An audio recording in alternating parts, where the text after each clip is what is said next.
Bienvenidos al seminario 13, donde veremos la segunda entrega de los virus hepatotrópicos primarios. Mi nombre es Cecilia Delfino y en esta primera parte les voy a presentar los virus de hepatitis B y hepatitis D. El objetivo de este seminario es conocer los virus hepatotrópicos primarios, hepatitis B y hepatitis D, conocer la estructura, replicación y patogénesis de estos virus involucrados, aplicar los conocimientos adquiridos sobre la respuesta inmune antiviral y definir mecanismos de daño y estrategias virales para la evasión a la respuesta inmune. Este cuadro representa, como ya hemos venido viendo, los virus hepatotrópicos primarios. En el seminario 12 hablamos de los virus hepatotrópicos primarios A y E, que tienen transmisión fecal-oral, pero en este caso vamos a hablar de los virus con otro tipo de transmisión parenteral, sexual y vertical, como son los virus de hepatitis B, hepatitis C y hepatitis D. En esta primera entrega hablaremos del virus de hepatitis B y hepatitis delta y en la segunda entrega hablaremos del virus de hepatitis C. Comenzaremos a hablar ahora del virus de hepatitis B. En cuanto a la relevancia médica del virus de hepatitis B, se estima que aproximadamente 2.000 millones de personas en todo el mundo han estado expuestos a este virus. De ese total, aproximadamente 296 millones de personas están crónicamente infectadas con este virus. A la derecha observamos un mapa y un gráfico de barras. En el mapa vemos las tasas de prevalencia de infecciones crónicas distribuidas en todo el mundo. Argentina en particular, la prevalencia es menor al 2%. En el gráfico de barra observamos la distribución de infecciones crónicas en las diferentes regiones en el mundo. Comenzaremos ahora a hablar de la estructura y la replicación viral del virus de hepatitis B. El virus de hepatitis B pertenece a la familia Hepatnaviridae y es del género Hepatnavirus. En un individuo infectado con hepatitis B circula la partícula de Dehn, que es el virión infectivo, que está compuesto por la envoltura formada por los tres antígenos de superficie, el small, el medium y el large. En el interior de la envoltura tengo la nucleocápside, que está formada por la proteína del core. En el interior de la nucleocápside se encuentra la polimerasa viral, que tiene actividad de transcriptasa inversa, y el DNA parcialmente bicatenario. Además de esta partícula de Dehn, que es la partícula infectiva, circulan partículas subvirales que están compuestas por la envoltura del virus. Estas partículas son muy abundantes y sirven como señuelo para distraer a los anticuerpos neutralizantes. Por lo tanto, es un mecanismo de evasión a la respuesta inmunohumoral. Recientemente se han identificado otros tipos de partículas, aquellas que carecen de envoltura y aquellas que tienen envoltura y tienen nucleocápside, pero carecen de genoma o tienen genoma RNA. Estas nuevas partículas identificadas plantean interrogantes con respecto al ensamblaje del virus y las funciones que tienen, por lo cual aún se necesitan más estudios para comprender bien su función. En cuanto al genoma viral de hepatitis B, es un virus DNA parcialmente bicatenario, de aproximadamente 3,2 kilobases de longitud. Tiene una hebra larga, que es la hebra negativa completa, y una hebra corta, que es la hebra positiva incompleta. Tiene 4 marcos abiertos de lectura. En las siglas en inglés de marcos abiertos de lectura se denominan ORF. El ORF del core codifica para la proteína del precore y la proteína del core. La proteína del core va a ser parte de la nucleocápside y la proteína del precore va a sufrir un procesamiento y va a convertirse en el antígeno E. El antígeno E es un antígeno soluble que se secreta al exterior celular. Si ese procesamiento es incompleto, se genera el antígeno P22CR. El ORF del S o PRES1, PRES2 y S forma los tres antígenos de superficie, el antígeno large, el medium y el small.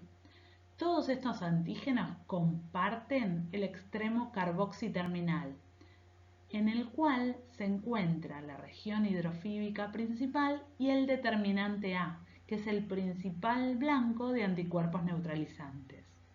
En el extremo amino terminal son todos diferentes y el PRES1 en particular tiene el sitio de interacción con el receptor celular. El ORF-P es el más largo y codifica a la polimerasa viral. Esta polimerasa tiene actividad de transcriptasa inversa.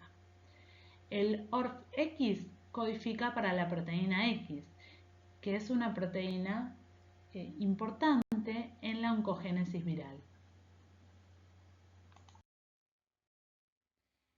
El genoma de hepatitis B presenta codones en fase. Los codones en fase lo que le sirven al virus es como un ahorro genético, ya que en un espacio reducido puedo tener múltiples antígenos virales. Los codones en fase se encuentran en el ORF del core y en el ORF del S. Particularmente en el ORF del core se van a sintetizar el antígeno del core, que va a ser parte de la nucleocápside, y el antígeno E, que se secreta en forma soluble. Ambos antígenos comparten el 77% de su secuencia aminoácida, por lo cual también compartirán epitopes para linfocitos TCD4 y CD8. Esto va a tomar relevancia, veremos, en diapositivas posteriores. En cuanto a los codones yuxtapuestos, pero fuera de fase, la polimerasa con respecto a los otros tres. En particular, hablaremos de las implicancias que tiene el ORF-S y el ORF-P. Los aminoácidos que se van a formar en ambos antígenos son completamente diferentes, ya que estos ORF están desfasados en un nucleótido, por lo cual los aminoácidos van a ser completamente diferentes. Pero esto adquiere relevancia cuando ocurre alguna mutación en la secuencia que codifica para el antígeno de superficie, ya sea, por ejemplo, por presión de selección de la respuesta inmune, ya que dichos cambios nucleotídicos se producirán también en la polimerasa viral, traduciéndose o no, depende, en un cambio aminoácido. De la misma manera, cambios nucleotídicos en la polimerasa, por ejemplo, por la presión de selección de la terapia antiviral, también van a tener implicancias importantes en las proteínas de envoltura. En cuanto a la divergencia genética del virus de hepatitis B, todas las cepas de hepatitis B corresponden a un único serotipo. Ello explica la protección cruzada conferida por una infección pasada por hepatitis B frente a eventuales reinfecciones con cepas diferentes. Este virus se clasifica en 9 genotipos que tienen una amplia distribución mundial. Los genotipos toman relevancia debido a que tienen diferentes implicancias clínicas. Por ejemplo, el genotipo C y el genotipo B tienen un mayor riesgo de desarrollar hepatocarcinoma. Algunos de estos genotipos se dividen a su vez en múltiples subgenotipos e incluso los genotipos pueden dar recombinantes intergenotípicas. Como es un virus variable, ya que la polimerasa carece de prueba de corrección de error, puede generar múltiples cuasiespecies. También pueden generarse mutantes no solamente de escape a la respuesta inmune humoral, sino también de escape a la respuesta inmune celular. En cuanto a la replicación viral, el virus de hepatitis B tiene tropismo celular por los hepatocitos, pero también se lo ha detectado en reservorios extrahepáticos como por ejemplo células linfoides. Tras la unión viral de la proteína LARGE al receptor, que es el taurocolato de sodio, el virus es endocitado. La nucleocápside se transporta desde el citoplasma hacia el núcleo celular, donde el DNA parcialmente bicatenario es reparado por enzimas celulares y se convierte en DNA covalentemente cerrado. Este DNA covalentemente cerrado se asocia con proteínas histonas y no histonas para formar un mini cromosoma viral que persiste en el hepatocito y sirve como molde para la transcripción del RNA pregenómico y los RNA subgenómicos por parte de la RNA polimerasa 2 del huésped. El RNA pregenómico junto a los otros RNA son exportados desde el núcleo hacia el citoplasma celular, donde son traducidos en las proteínas de superficie, la proteína X, el antígeno del core que va a formar parte de la nucleocápside, el antígeno E que va a ser secretado y la polimerasa viral.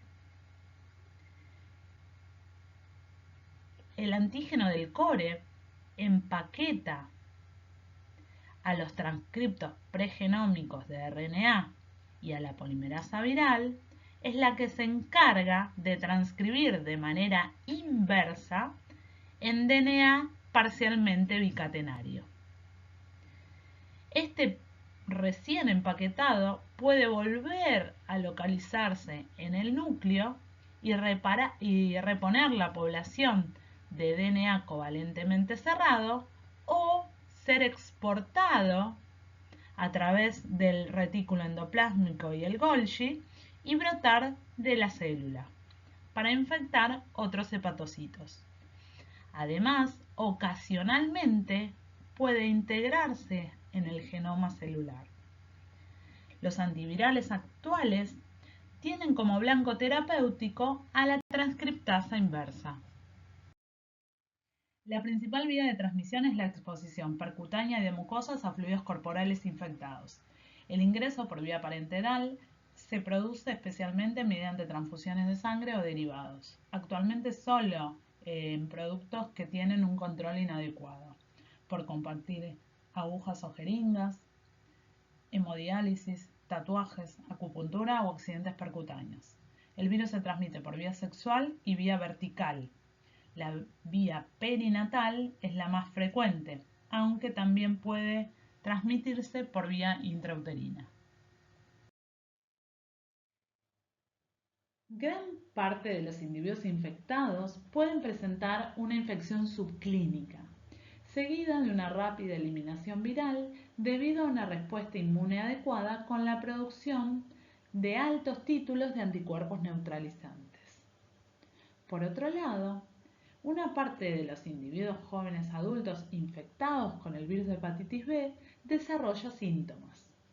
Antes de la aparición de la ictericia y otros síntomas de hepatitis como orina oscura y heces pálidas, dolor en el lado derecho del abdomen, náuseas y vómitos, falta de apetito, fatiga, debilidad y fiebre,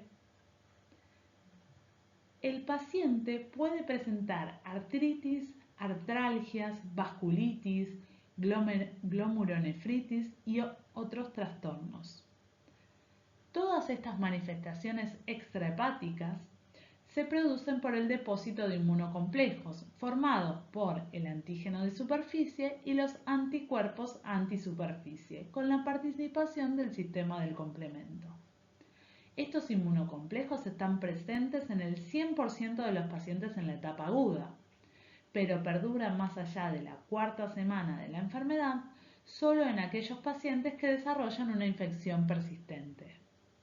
La detección de dichos inmunocomplejos circulantes es frecuente durante las fases de replicación activa viral, Por ello, es común que algunos pacientes concurran al examen clínico con un cuadro de compromiso renal compatible con una glomerulonefritis o mialgias y astralgias que direccionan el diagnóstico hacia una infección por hepatitis B. Luego del periodo de incubación de la enfermedad, que puede oscilar entre un mínimo de 4 a 6 semanas y un máximo de 6 meses, la infección con hepatitis B puede dar lugar a dos cursos de evolución, agudo o crónico. En este cuadro observamos que la mayoría de los recién nacidos desarrollan una infección crónica. Sin embargo, la mayoría de los adultos desarrolla una infección de tipo agudo. Como ustedes verán, la disímil evolución de la infección va a depender de la edad del paciente y del momento en el cual se infectó. Entonces, en los recién nacidos, las madres que son antígeno E positivo, este antígeno E atraviesa placenta, pero este antígeno E tiene la particularidad que comparte epitopes para linfocitos T, CD4 y CD8 con el antígeno del core, por lo cual lo que va a inducir es a una tolerancia inmunogénica en el recién nacido. En cambio, cuando la infección ocurre de forma crónica en los adultos, el antígeno E induce una respuesta Th2 y produce la depresión de Th1 específicas contra el antígeno del core, por lo cual genera persistencia.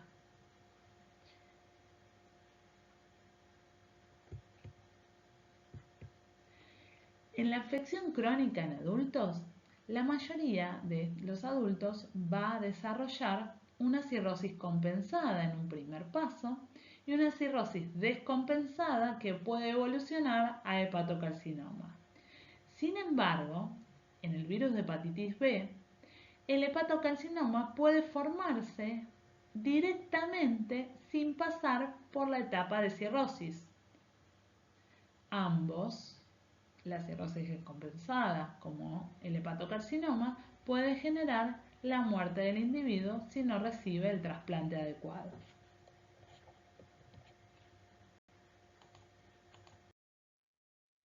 En el curso natural de la infección aguda por hepatitis B, a partir de la semana 6 a 10 posinfección, comienzan a detectarse el antígeno de superficie, el antígeno E, y a partir del día 21 se detecta el DNA viral. Posteriormente, los niveles de transaminasas comienzan a aumentar, y alrededor de la semana 10 aproximadamente aparecen los síntomas que hemos descrito en diapositivas anteriores. En esta etapa comienzan a ser detectables en suero los anticuerpos IgM anticore, que se ve en la línea azul. En la etapa de recuperación, los niveles de transaminasas retornan a sus niveles normales, deja de detectarse el antígeno E y comienzan a detectarse anticuerpos anti-E. Finalmente se observa la seroconversión del antígeno de superficie a anticuerpos antisuperficie. Por último, los niveles de IgM anticore disminuyen y aumentan los niveles de IgG anticore, ya que se produce un cambio de isotipo. Esta línea en color rosa refleja anticuerpos totales.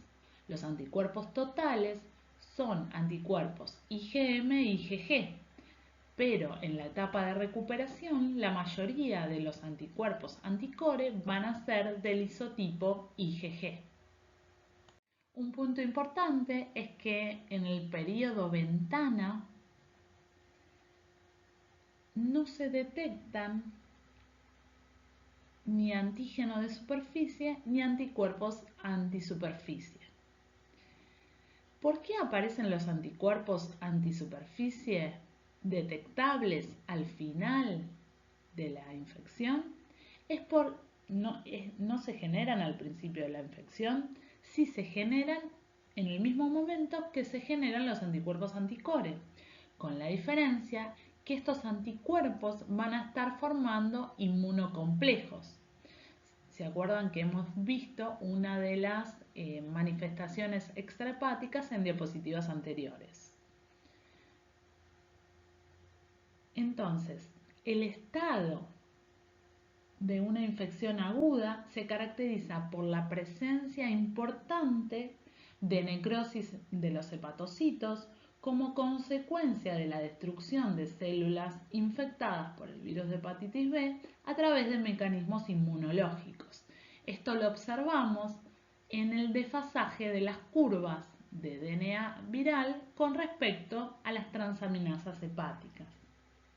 Recordamos que el virus no produce efecto citopático, por lo cual la eliminación viral en el hígado ocurre fundamentalmente por mecanismos no citolíticos mediados por TNF-alfa e interferón gamma secretados por las células CD8, a los que se sucede una fase complementaria de actividad citotóxica mediada por las células T CD8 positivas, la CNK y la CNKT.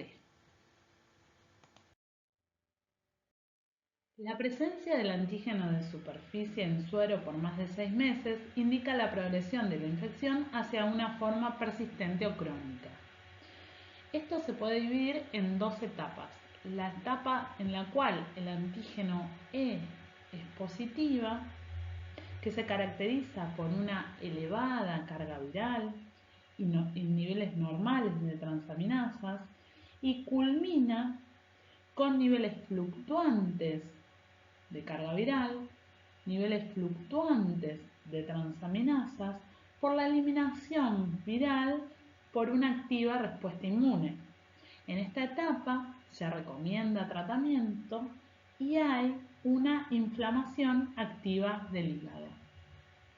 En la segunda etapa es la etapa en la cual el antígeno E es negativo. Comienza con niveles bajos de carga viral y niveles bajos de transaminasas y culmina con elevados y fluctuantes niveles de carga viral y niveles de transaminasas. Esto se debe a una reactivación de la replicación del virus de hepatitis B. En esta etapa, en la última etapa, se recomienda tratamiento porque es una etapa donde hay necroinflamación. Estas dos etapas no todos los individuos que tienen infecciones crónicas pueden transitarlas, y en las hepatitis fulminantes ocurren de manera rápida combinándose diversos factores que agravan la severidad del caso.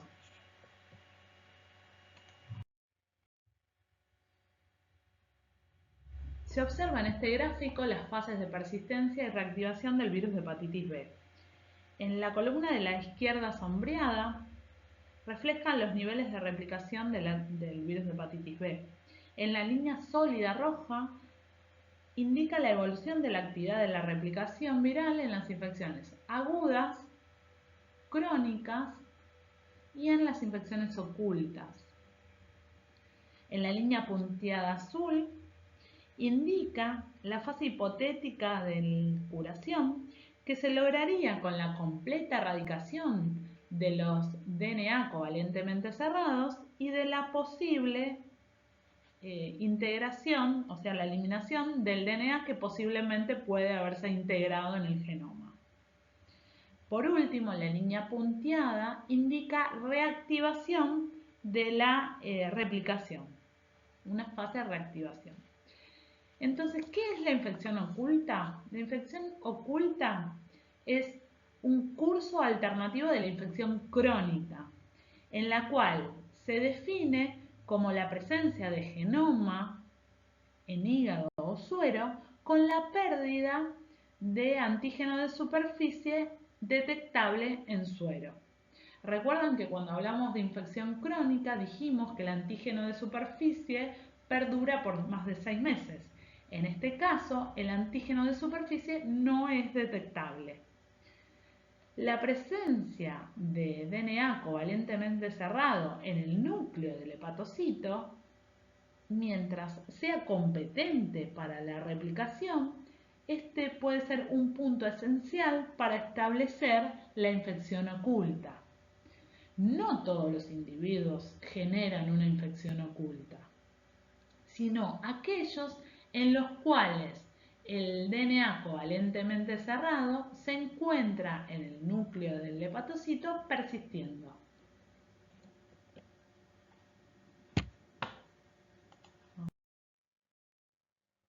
La eliminación exitosa del virus de hepatitis B de los hepatocitos infectados requiere de la coordinación de la respuesta inmune innata y la respuesta adaptativa. Durante la infección, las células de la respuesta innata detectan los patrones moleculares asociados con el virus de hepatitis B, incluidas las células de Kupffer y los monocitos, dando como resultado la liberación de citoquinas antivirales. El virus contrarresta esta respuesta inicial con la exposición de sus antígenos, en particular el antígeno E y el antígeno S. El antígeno E regula hacia abajo la señalización del receptor TLR2 de las células de Kupffer y de los monocitos, promoviendo en los hepatocitos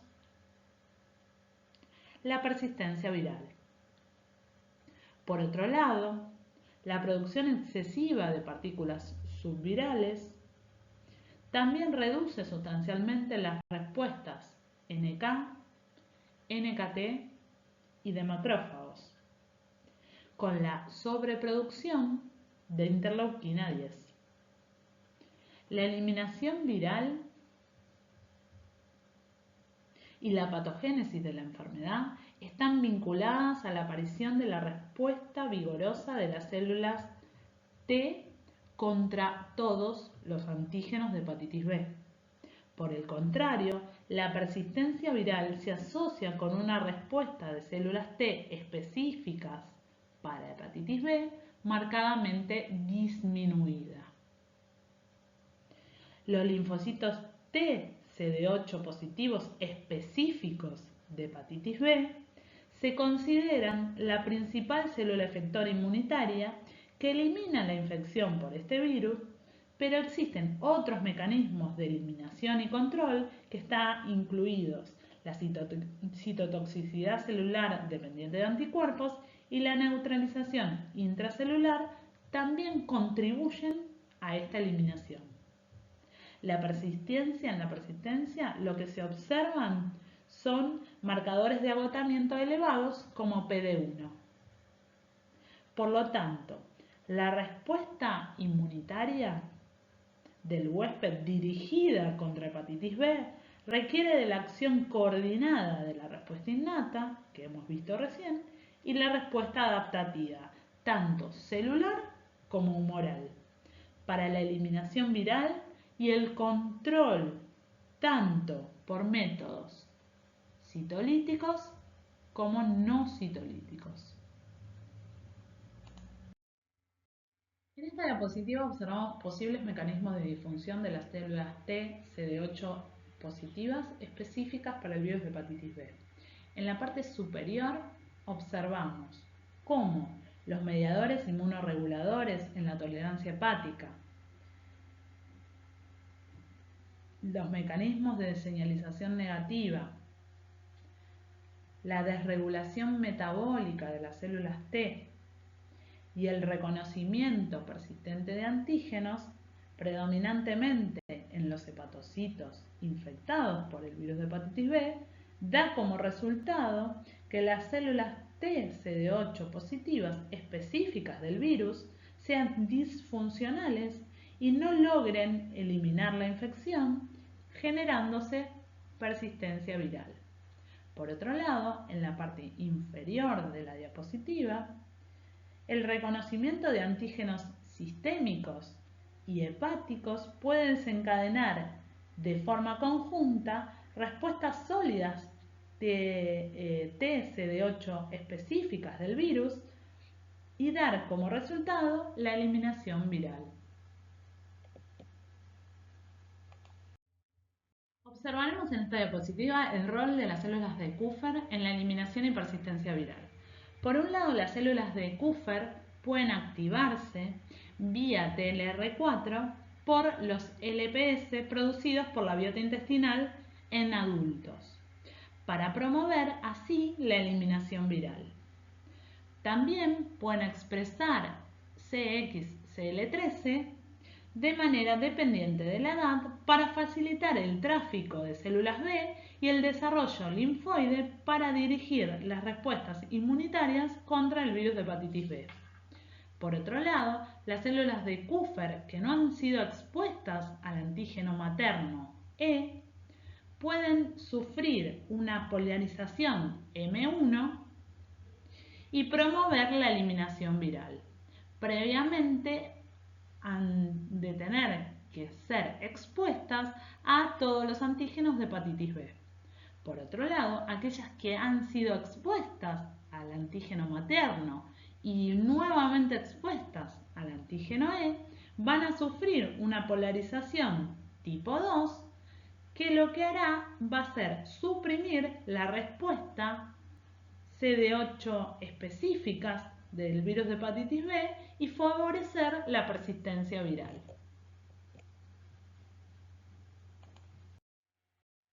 En cuanto a la supresión de la respuesta inmune innata, la polimerasa viral puede suprimir la activación del IRF3 e inhibir la síntesis de interferón. Por otro lado, el RNA pregenómico de hepatitis B puede ser reconocido por el receptor de reconocimiento de patrones citosólicos RIP1 e inducir la vía de interferón tipo 3 a través de MAPS. Sin embargo, la proteína X puede inhibir esta vía. En cuanto a la proteína del core, puede activar el TLR2 en las células de Kupffer para inducir la expresión de interleuquina 10. Por otro lado, el antígeno E puede suprimir la señalización del TLR2 y el TLR4 para inhibir la expresión de TNF-alfa. También el antígeno E puede actuar de manera intracelular uniéndose a los motivos TIR de los TLR para suprimir la señalización de los mismos.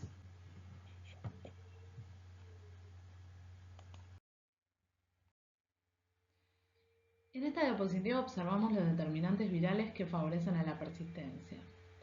Puede existir que ocurran mutaciones en el antígeno de superficie que impidan la unión de anticuerpos previos. Esto toma relevancia con la vacuna, ya que la vacuna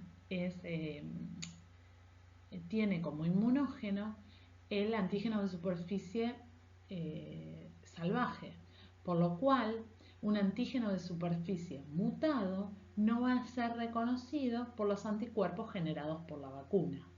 Por lo tanto, va a producir un escape a la respuesta inmunohumoral.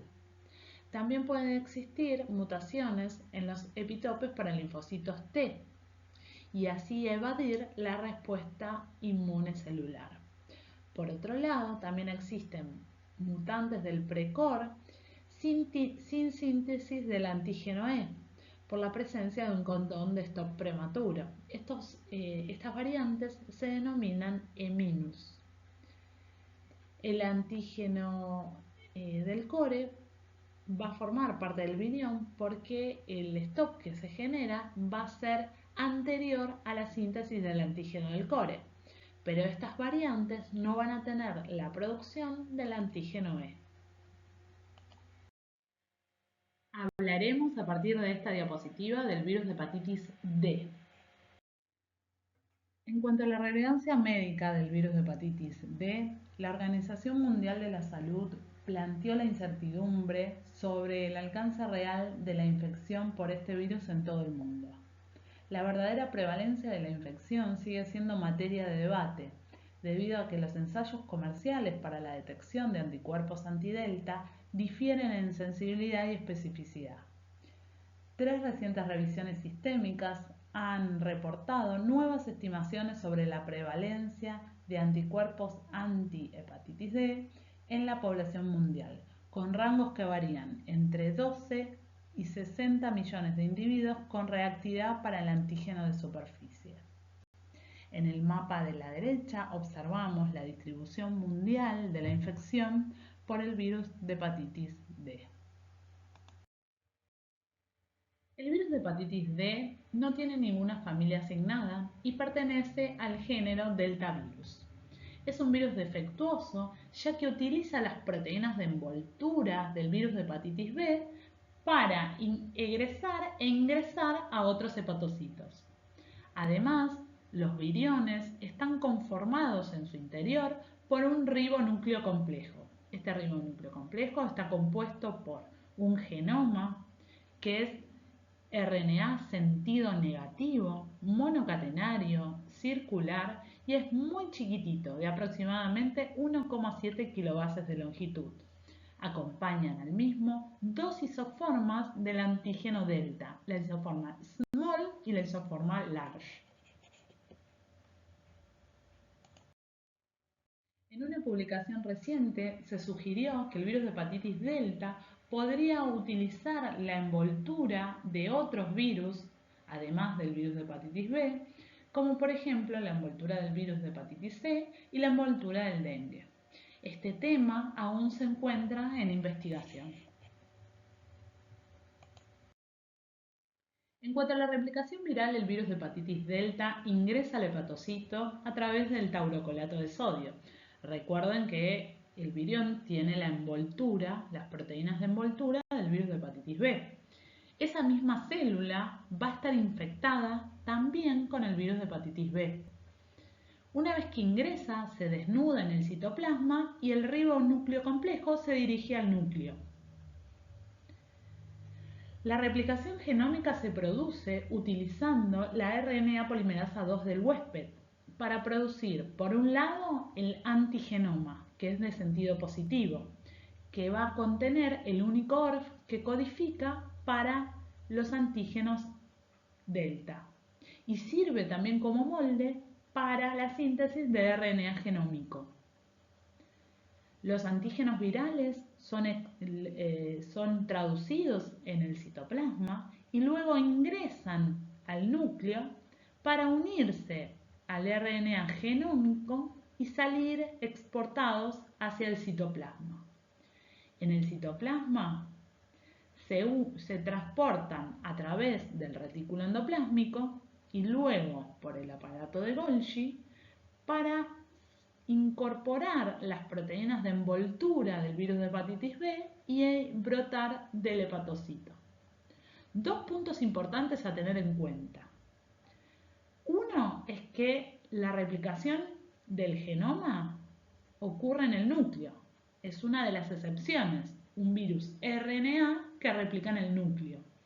Y la segunda excepción es que es un virus RNA negativo y sin embargo carece de polimerasa viral. Utiliza la RNA polimerasa 2 para poder replicar su genoma.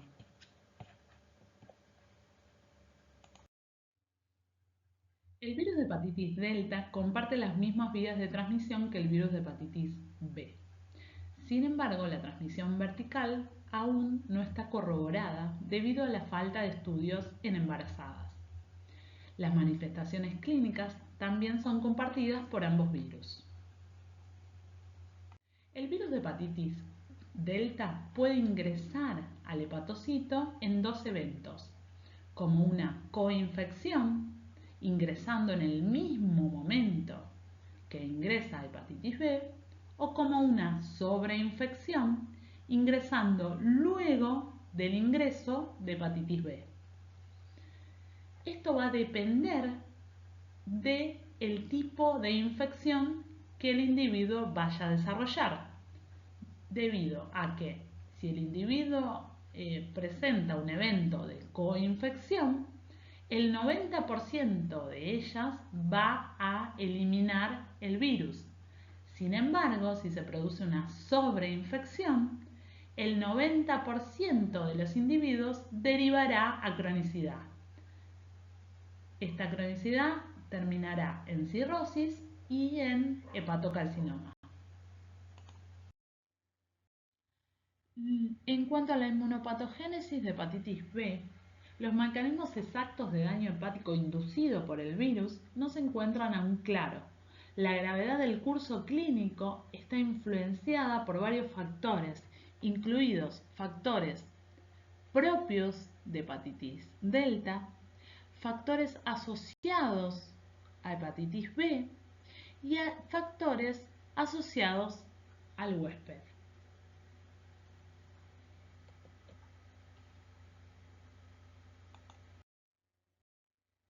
La variedad de vías moleculares y celulares que contribuyen en conjunto a la inflamación del hígado en la infección con hepatitis B y hepatitis D.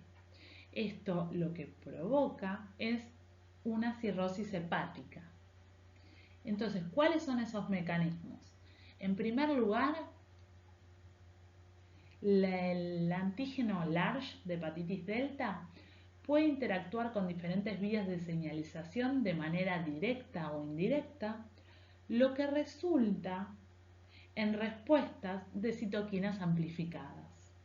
Esto da como resultado una mayor activación de los factores de transcripción y la transcripción de genes que contribuyen a la inflamación.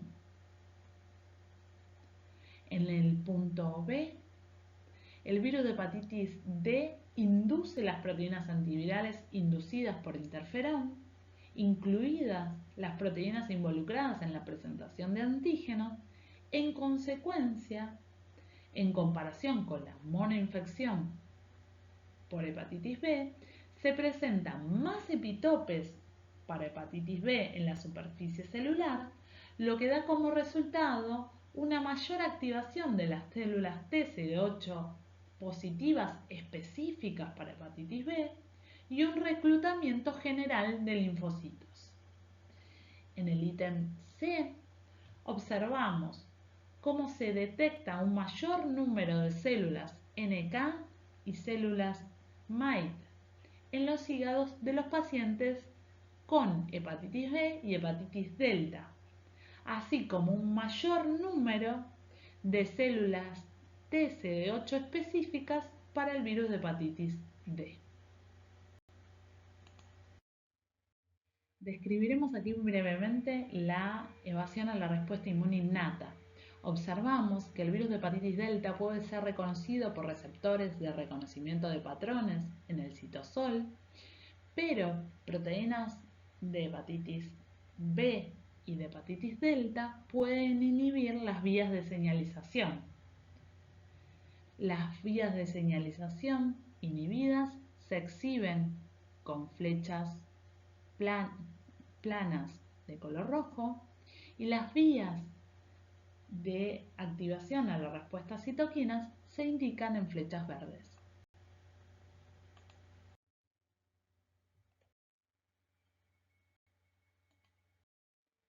En esta diapositiva observamos cómo el virus de hepatitis B y el virus de hepatitis delta utilizan varios mecanismos que pueden conducir involuntariamente al desarrollo de hepatocarcinoma.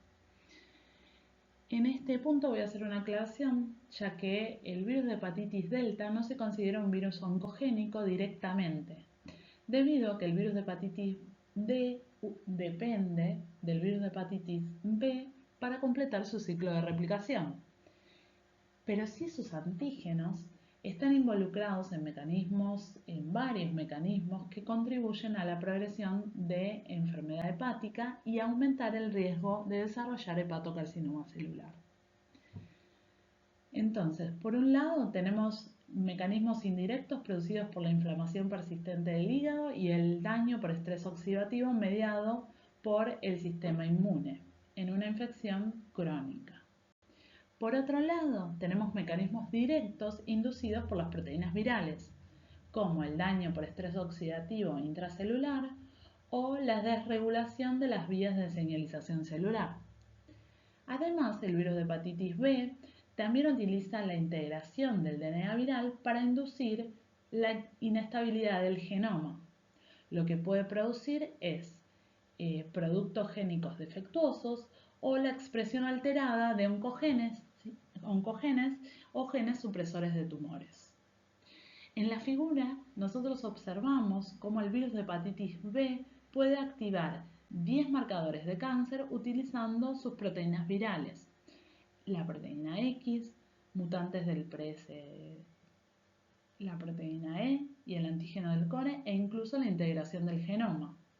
El virus de hepatitis delta se ha relacionado con 4 marcadores, principalmente a través de mecanismos moleculares manipulados por sus 2 antígenos delta. En la parte 2 del seminario del seminario 13, vamos a ver mecanismos comunes entre el virus de hepatitis B y el virus de hepatitis C en la oncogénesis viral. En esta diapositiva le dejo la bibliografía que utilizamos en la confección de este seminario y los invito a participar de la segunda parte del seminario donde veremos el virus de hepatitis C.